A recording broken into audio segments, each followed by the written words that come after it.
Hello and welcome to Lunch with Lee. I'm your host Shane Leach. And the show, Nathan Wood, a former New South Wales and Australian Rugby League player, playing 215 first grade matches for Sydney City Roosters, the Balmain Tigers, New Zealand Warriors and Super League in the UK.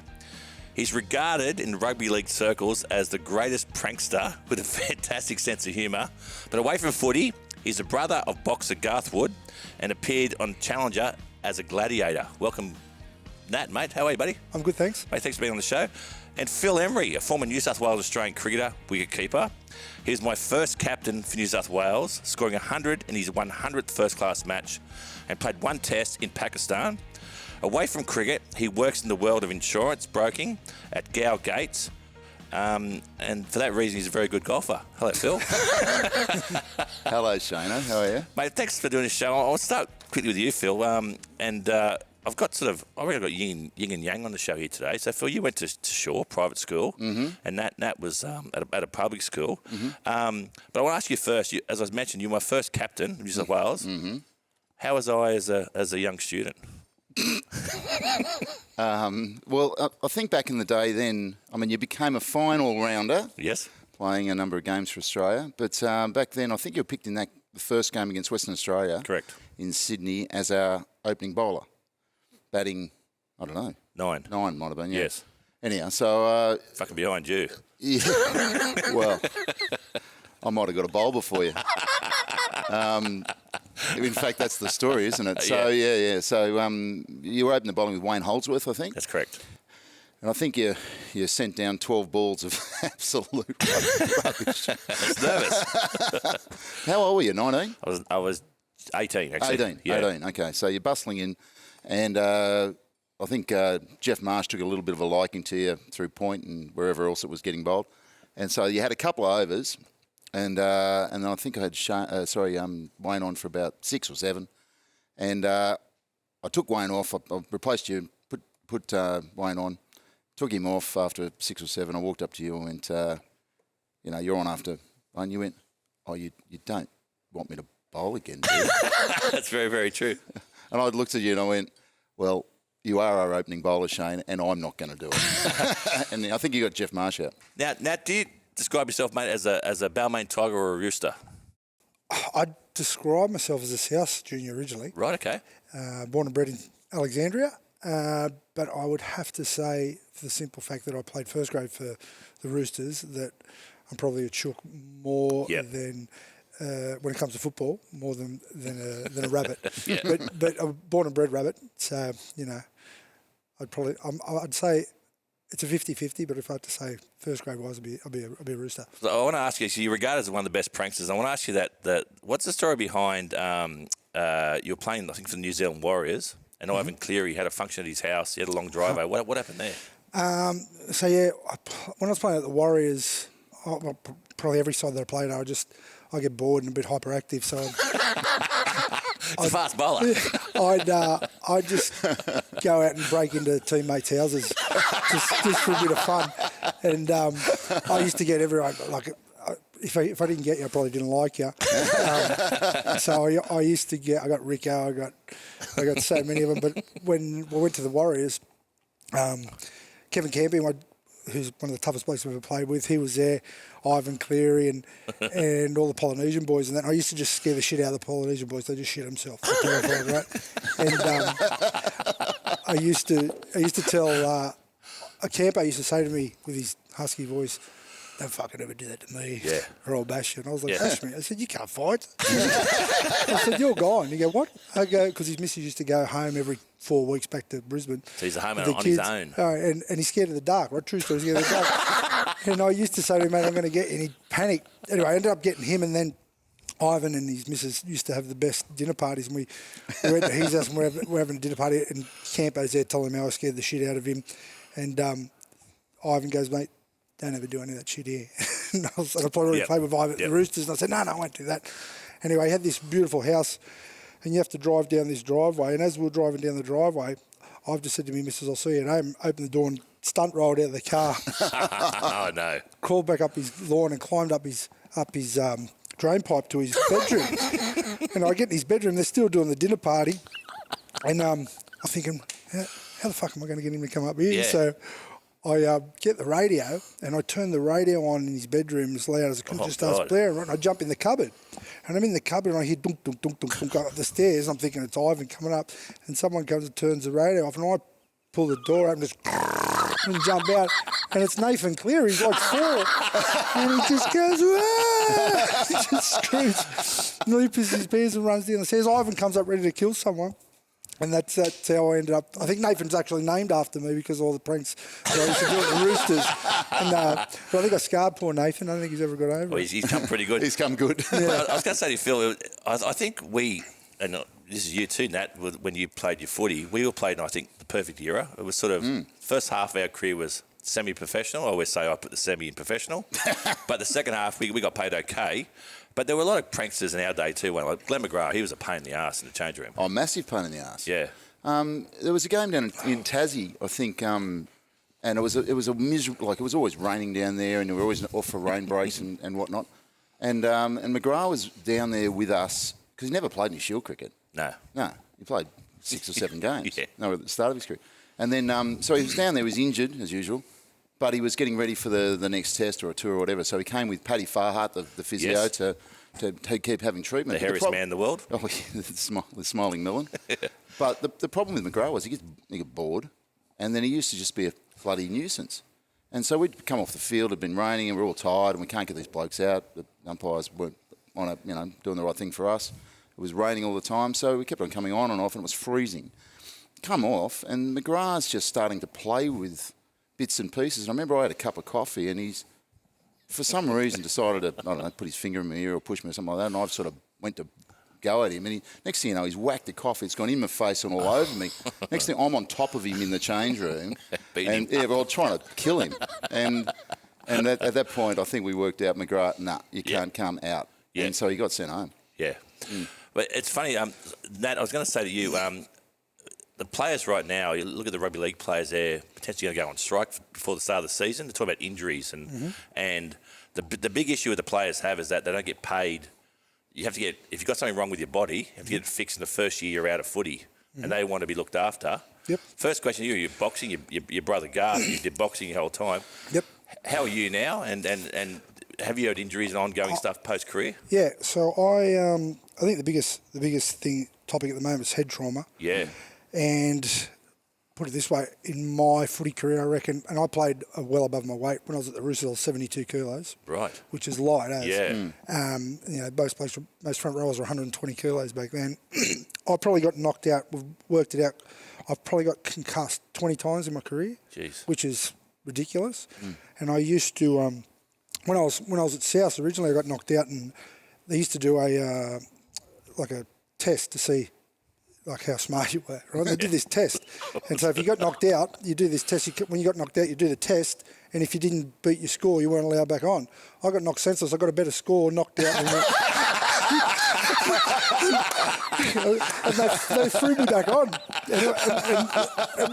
And I played. And after the game, we played at Campbelltown. My old man he was always at our games. No matter where he could have played on the moon, he would have got there. And I went and sat in the grandstand and I was watching the game, and my old man comes over and he goes, "You all right?" Because he was going to drive home from Campbelltown. And I said, "Yeah, I'm sweet." So he started walking off, and as always, I looked back at the field and everything turned upside down. So what damage I'd done, because your vision reflects off the back, I'm not too sure how it happens, everything had turned upside down. So Jeez. I was like, "Oh, shit." So I waved him down, said to him, "I'm crook." Took me home, drove from Campbelltown to home. My hands started going numb. I got into bed. Woke up 40 minutes later, couldn't see. Got rushed to hospital. They did all scans and everything. They thought I had bleeding on the brain. It was a pretty serious situation. I was completely blind for 48 hours, and they told me brother and me mum and dad what was going on. Me and my brother are very close. He started getting emotional and smashing the casualty up and that. And I said to him, "Garfus, come here, I need you to do me a favour." And he comes over and he's like, "Yeah, anything." As a kid, I was like 18, 19. And I said, "Mate, I need you to do me a favour." He goes, "What's that?" I said, "I need you to pick me out a Labrador pup." Because I was blind, right? He's like, shut up, mate. Dad laughing. I got my sight back, but I wasn't allowed to play football ever again. Quit footy for a year and took up boxing with Newtown Police Boys, of all things, with Johnny Lewis. And and was boxing and going all right, but I was doing it on the slide. My mum and dad weren't supposed to know that I was sparring blokes. But then, I went to another specialist and told them what had happened. They said, look, if you can make a career out of rugby league, you're mad not to. So I went back to South and they said, no, you're too risky with your concussions. And they brushed me and I went to the Tigers and ended up playing first grade at the Tigers and ended up playing for 17 more seasons. But I continually got knocked out. If I didn't get knocked out twice a year, I wasn't trying. It's interesting you say about going to bed with a numb hand. I've never happened to me. I've woken up with a few. But hey, the one thing you two have in common, both your dads played professional sport as well.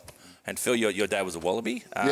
So what was it like growing up with a dad who was a professional sport, well, not professional back in those days, but an elite sportsman?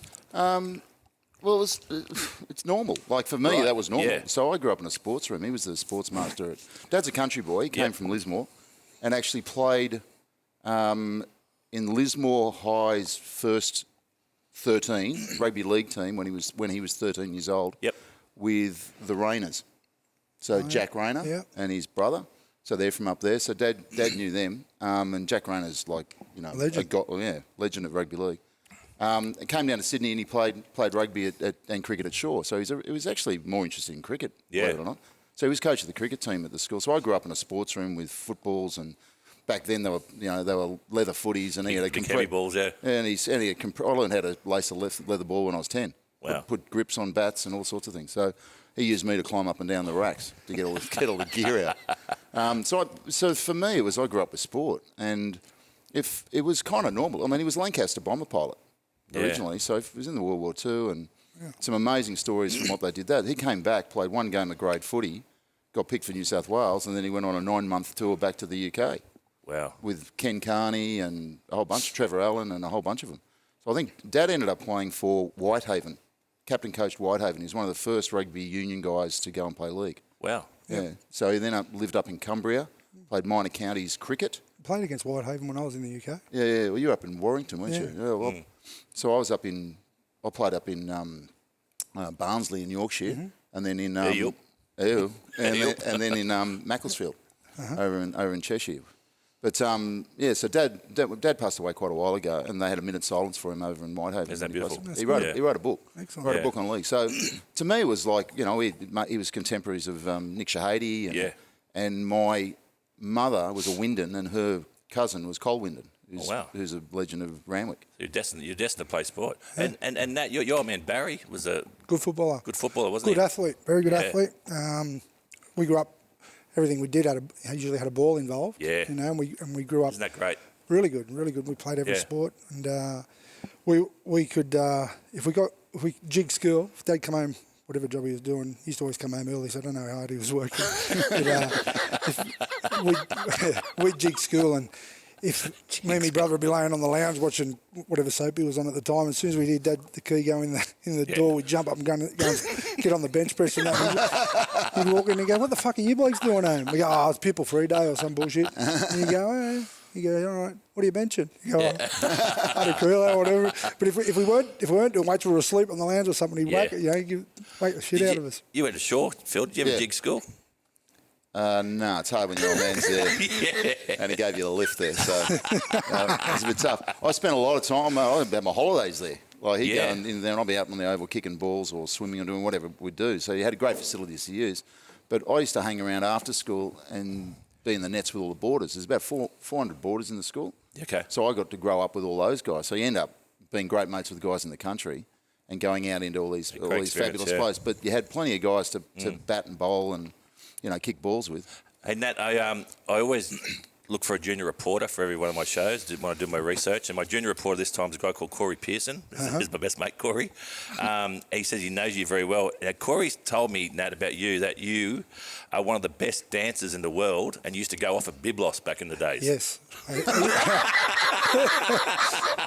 And he said you had some sort of dance routine that looked like you were serving drinks in the middle of it. He said it was a great routine. I would have been serving something. I don't know if it was drinks. I used to think I was a good dancer. My brother's a really good dancer. He actually went to the School of Performing Arts. Oh, did he? Yeah, he turned into a boxer. He turned into a boxer. He had there you go. good footwork. Yeah. But I used to think I could dance, and it was probably everything else I consumed that made me think that way. But yeah, I corrupted Corey quite a few times on a night out. He was a bit of a late bloomer, Corey. Yeah. I'd be hard to get to, Yeah, wouldn't it he? was hard to get to. Give him a Chinese burn, he'd cry. I remember my first ever trip, and Phil's going to roll his eyes here, but we went to England, New South Wales. We won the double here. We went up to play Surrey. It was the best tour of all time because we batted the first day, got 300, and it rained for the next 9 days. Oh, it was a perfect It was a tour. perfect trip, wasn't it? Yeah, and you and we- I, we were in a nightclub, and we walked out, and I didn't realise I was young, and Phil was the captain, so I wanted to do the right thing. So I stayed with the captain all night. We walked out, and it was sunlight, and I've gone, shit, it's 5 a.m, and Phil goes, do you think you have that much fun in one night with that not being 5 o'clock? That was one of the great trips, wasn't it? It was. Didn't play a lot of cricket. No. Walked out at 5 o'clock. I was stretching my calf muscles at 5 o'clock in the morning. Might have been 7. Day 2, day It might have 3. been 7. Hey, Phil, you played your first Test match. Ian Healy broke his finger. You got to tour Pakistan. They've just gone back to Pakistan now, so that's how long they've been out of action because of the attack. I think it was on the Sri Lankan cricket team. Yeah, the one Trevor Barlas was on the coach, bus. Yeah. Australia's about to go to India, which is, I think, it's a test playing against India in India. How do you think it will go? Well, we'll see how good we are. Yeah, that's right. You know, I mean, and I think the two tours coming up, the Indian tour and then the Ashes follow, are really going to show us, you know, what we are. I don't think we got to see what we were over the summer. God, I think we'll go all right, but I'm not. Where I'm not are the predicting. gaps, do you think? Well, Khawaja can't even get in at the moment. He's got a problem getting in. Well, It's right with because visas. he's Australian, of course, but he's Yeah. born in Pakistan, and Correct. the only Pakistani who's been allowed into India in the last 45 years was Wazim Akram. It's a fact, because they love him so much at cricket. No other Pakistani has been allowed into India.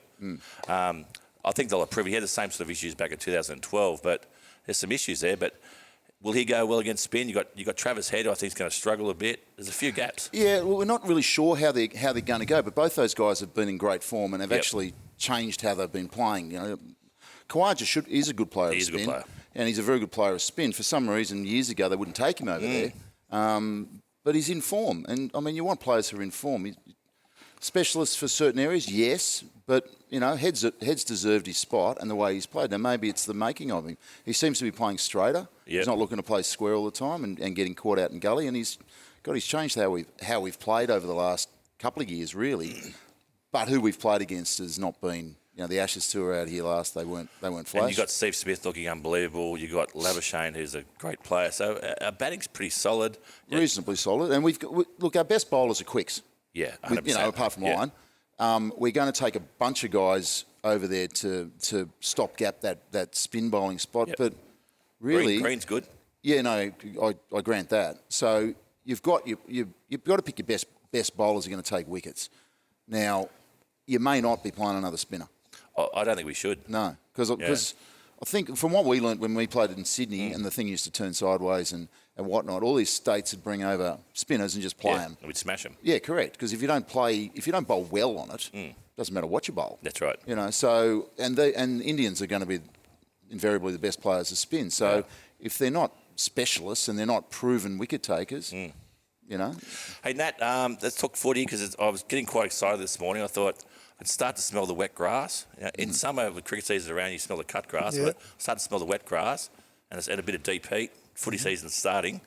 Who are you tipping this year as in the grand final? Which two teams? Penrith has to be one of them, surely. Well, we're actually starting a podcast with a couple of mates, Aaron Macy and Glenn Schofield, called PTFU, which is Bet the Fuck Up. Yeah.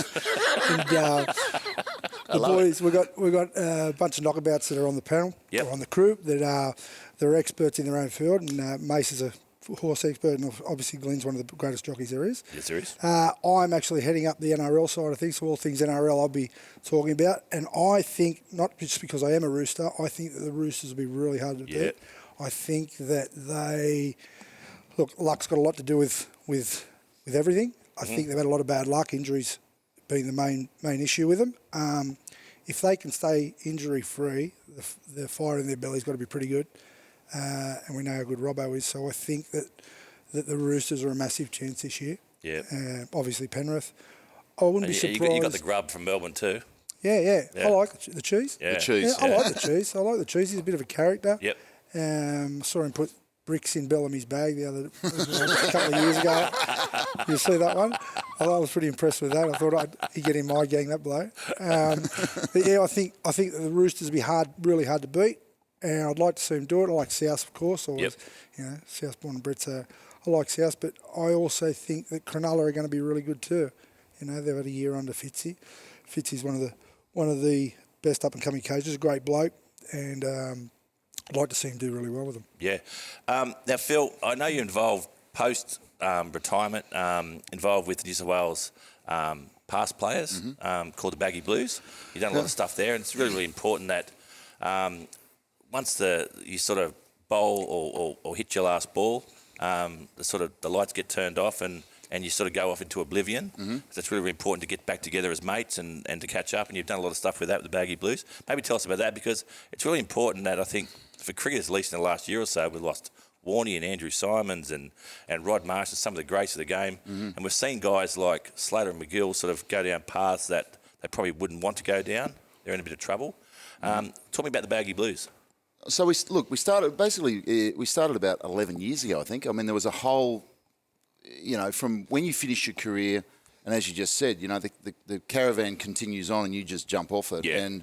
And I know my last game, I think you captained the next one. And I've got 6 months. I went from actually working and playing to retiring and actually getting retrenched from job. I had 6 months off. I used to just look up the scores and see what you guys were doing, but you guys were never around. So from living in each other's pockets to then being on your own, it's you go through this grieving period, even though you might retire. You either get injured or you get dropped or you retire if you're lucky, if you make your own call. And I was lucky enough to do that, but you still go through a grieving process because it's just not the norm. 9 months spending time with people and they go on and what have you. And a lot of what you miss is actually gone years before.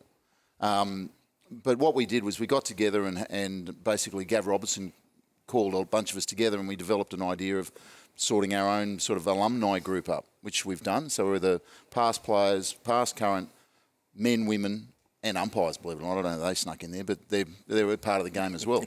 And so they're in there, which is great, actually, because we used to have them in the room and have a beer with them afterwards. So we basically started as just getting back together and building a connection with the current guys. We've moved that on to now going out into country areas and playing games and coaching and promoting the game, but also doing some stuff for the area in mental health. That's brilliant, yeah. Yeah, so we've teamed up with RAMP, which is the Rural Adversity Mental Health Program, and so we go away for a 3-day trip. We take 6 players, they play the game, put them on 2 teams, 3 on one side, 3 on another, with the locals. They play a game together. They get to, touch, feel those guys, if you know what I mean. So in terms of, so that rather than just sort of telling them what to do. How good's that? Tell them what to do. But, playing with the guys, so they get to know what they're like on the field together. And then we'll do a dinner and we'll do a presentation on mental health, and Gav Robertson gets up and speaks and things like that. So we've done about 25 of them. Brilliant, mate. Hey, and Nat, you've put together your own WhatsApp group there for a while. What was that about? Oh, our WhatsApp group wasn't my WhatsApp group. I was lucky enough to get into a horse with Tony Gollan, who's Brisbane, Queensland's leading trainer. I got a good mate called Brian Simpson who has it's called Black Soils. He's a horse breeder and among other things. And my brother and I were raising some money for motor neuron. We lost our uncle to motor neuron, and we were doing a punch-a-thon. We punched a thing that I invented called the Hitbox for 16 hours straight, and people would donate money to sponsor us, and we raised $27,000 for motor neuron. And I rang SEMO prior to it, and I said, "Look, mate, if you got any shares in a horse that you can't get rid of, we'll use it and we'll get people to sponsor us and we'll give them the share." And he goes, "Oh, mate, I got this horse. It's no good. It's got a bad tendon and that." And I said, "Oh," he said, "but we'll throw it in." I said, "Yeah, we'll throw it in anyway." So we threw it in, and I got all my mates. I said, "Oh, there's this horse that we can jump into." So me, my brother, and 10 other mates, 10 other mates jumped into it. Anyway, the horse was called Miami Flies, right? And ended up winning 400,000. So it was a good thing to jump into. But in this group of blokes that are from Queensland, Simo's put us in this group, and I'm thinking it's just all the blokes involved in the horse. And so they're all, Simo's telling them how mad a night they're going to have partying with me and this and that, and they're all saying, oh, I do this and I do that. I'm like, all right, these blokes think they're good. So I say, okay, boys, well, this is what you can, I can't wait to see us, but this is what you can. So I've got about 25 dick tricks. So, right? And I invented dick tricks. Remember back in the 90s, these blokes were going around the pubs doing the puppetry of the penis? And they plagiarised some of my stuff, right? Yeah. And I thought, all right, we'll show these blokes what they're in for. Oh, God. So I do one of my signature ones, the Tiger in the Sunset, right there. I've never seen that one. I'll show you later. Where I get me mort and I stick it down between my legs and I stretch it out that way and I just walk off, right? Tiger in the Sunset. So I get me mates to film me doing the Tiger in the Sunset and I send it to this group thinking I'm going to get laughs and that, and then I get, what the fuck is wrong with you? How weird are these blokes from New South Wales? This isn't on, da-da-da-da-da. All these blokes blowing up. And I wrote, what the fuck's wrong with you blokes? The first sign of a bit of big game, you shit yourselves, right? And I just think enough. Then the chat just goes dead. We catch the plane up the next day. I get off the plane, they go, what's wrong with you? I go, what? They go, all our wives and kids. Oh, no. Everyone on this chat. And I was like, I didn't know that, boys. I thought it was just the blokes involved in the horse. Your phone was probably ringing hot afterwards. But it reminds us of a guy we played with, Wayne Holsworth. He had similar moves. And I remember we played the Fijian cricket team in a game at the SCG. And they came in to our change room at the end of the game, and as a token of their appreciation, they sang this beautiful Fijian song they all harmonised. And Bob Radford, who was our then CEO, who was I won't say a part-time alcoholic, but he used to drink a bit, he said, that's fantastic, Cracker. How can we respond to that? Show him your dick tricks. And he did, and it didn't go down very well. Yeah, the pulsating heart wasn't great, was it? No. I had wiped that from the memory, but thanks for bringing that up. He actually won they won a lottery on his performances, didn't they? They did too. Yeah. They win 110 grand. Oh, something like that. They won first, second, and third prize or something in the lottery. One of my great memories, Phil, was 93, 94, we win the Sheffield Shield. Day 5, we finished quite early, around about 11:30 a.m. in the morning. So it's we got the whole day to celebrate in the change room. We had a wonderful man who passed away a few years ago called Merv Serres, who was used to strap at the Manly Football Club, but you do the cricket, New South Wales, during the summer. Played footy against my man. Did he really? Yeah, I didn't realise that. Yeah. Anyway, Merv Merv was our room attendant. Anyway, we drank in the change room all day to the point where we finally wanted to go into the Woolloomooloo Bay Hotel about 8 o'clock that night. And old Merv had an old yellow, he would have been 70 years of age at this stage, an old yellow sort of Corolla. Yeah. And we asked him to give us a lift down because we couldn't drive. And Merv said, I'm going home. I'll drop you boys off. And as we pulled into Woolloomooloo, the booze bus was there with the witches' hats. And we pulled in, and Merv goes, I'm just dropping the boys off. We've got Sheffield Shield winners. We've got Phil Emery and Shane Lee and Michael Bevan. I think Michael Slater might have been in the car, whoever it was. And he goes, okay, get out, boys. And he could smell the alcohol. And he says to Merv, are you fit to drive? He said, yeah. He goes, how far are you going? He goes, I'm not far. And he goes, well, be careful. What's not far? He goes, North Corkhill. As he drove off, he mowed down about 15 witches. Took them all out. Yeah. But good times, wasn't it? Oh, yeah, mate. He's a fabulous bloke, Merv. Hey, I ask everyone the same question that comes on Lunch with Lee. And I'll ask you first, Nat. If a young boy or girl wants to go into the world of rugby league, what advice would you give them? Wow. I can't wait to hear this one. The world of rugby league. Yeah. It's funny you should say that because I've got 2 older boys and 2 younger boys. I've got a 27, 24, 6 and 16 months. Yep.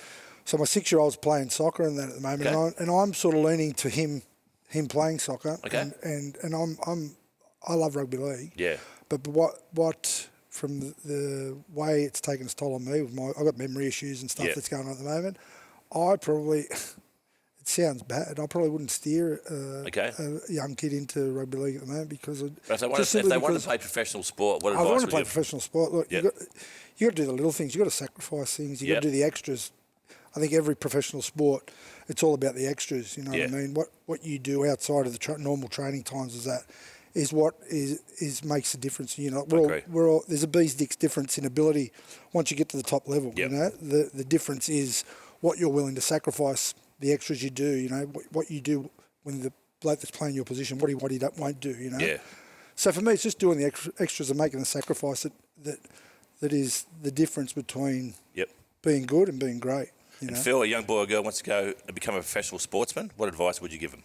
Well, I wouldn't go into the I would say if they want to be a sportsman, I'd take the professional bit out of it. Okay. Because to me, right at the start, you play sport because you love it.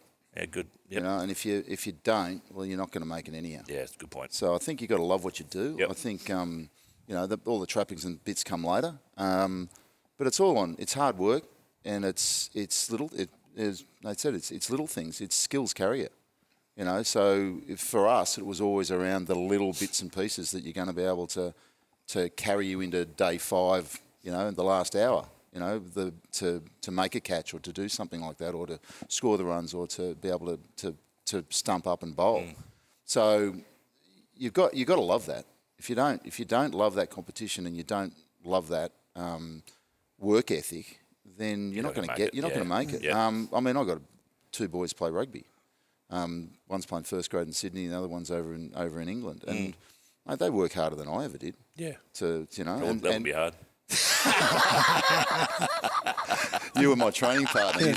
You're like a big bloody anchor. Right. You're like an anchor around my ankle. No, but to me that's it. You got to love what you do. There's a great saying from there's a bloke that coached at Norths Rugby. A bloke called Simon Cron. He's now got the Western Force. You play because you love it. You turn up to play, and you're second to nobody. That's the word he used. And then, but they're the 3 things. They're his rules. And just finally, Nat, is there one moment or time in your career that sticks out as where you went to yourself? That's a real highlight for me. I think the highlight for me was when I went to England. Yep. Here, I probably didn't do myself justice in the end because for me it was might have been an ego thing at the time because I was a young kid and I was always mostly coming off the bench when I was at the Roosters. Okay. And when you're a kid growing up, if you're on the bench, you're on the bench. So that was hard for me. And I think I had a lot of outside influences when I was playing in Australia. But when I went to England, I was on my own. Right? It was to survive, look after my family and stuff like that. I was struggling to get a club. Is that where you became a professional footballer, do you think? I think that's when I became a man, Right, okay. I can remember at that point in time, I was like, right, I'm a man. So Well done. that would be that point of time in my life. I'm interested to hear your comment on that. What was that moment? I've never asked you this question. We've known each other for years. Is there a moment that sticks out for you that you're super proud of? I'm sure there's many, but yeah, there's a couple. I mean, the day I got picked for New South Wales changed my life. yeah, And I mean, it was a goal of mine. It was something I really, really wanted to do, and I don't really know whether you're going to get that opportunity, but that turned into 10 years. yeah, And then got a chance to play for Australia, which is another thing. I think the thing about that was I was proud that I was actually playing consistently enough and well enough to be the bloke that was the next one. I mean, Hills missed 1 game out of 100 and something, and I got it. And if I wasn't playing well enough or doing the right thing at that time, I would have been Darren Berry or would have been someone else.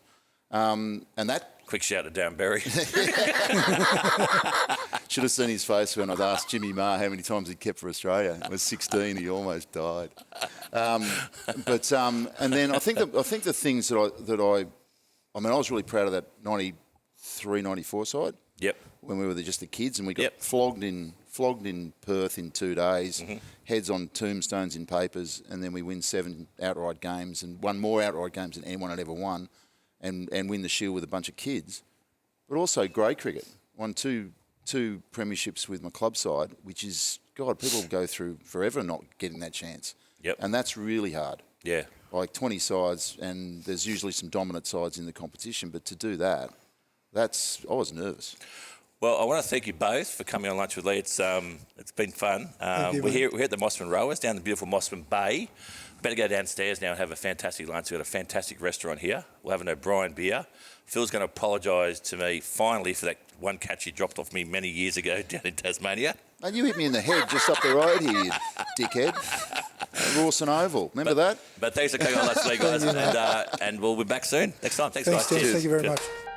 That's it for Lunch with Lee this week. A big thank you goes out to our guests, Nathan Wood and Phil Emery. Thanks to the Mosman Rowers for having us today. And thank you to our sponsors, Barclay Pierce Capital, Elite Bet and O'Brien Beer. Make sure you hit follow on Apple Podcasts or Spotify, wherever you get your podcasts from. And do us a favour, hit 5 stars. If you're passionate, leave a review. And Come check us out on Instagram at I'm at Lunch with Lee. Our official Lunch with Lee photography was done by Felicity Kelly. You can find her on Instagram at Felicity Kelly Portraits. And also a big thank you as always to Dan McHugh, our great producer. We'll be back next time to talk to more legends about sport, music and business on another episode of Lunch with Lee. We'll see you then.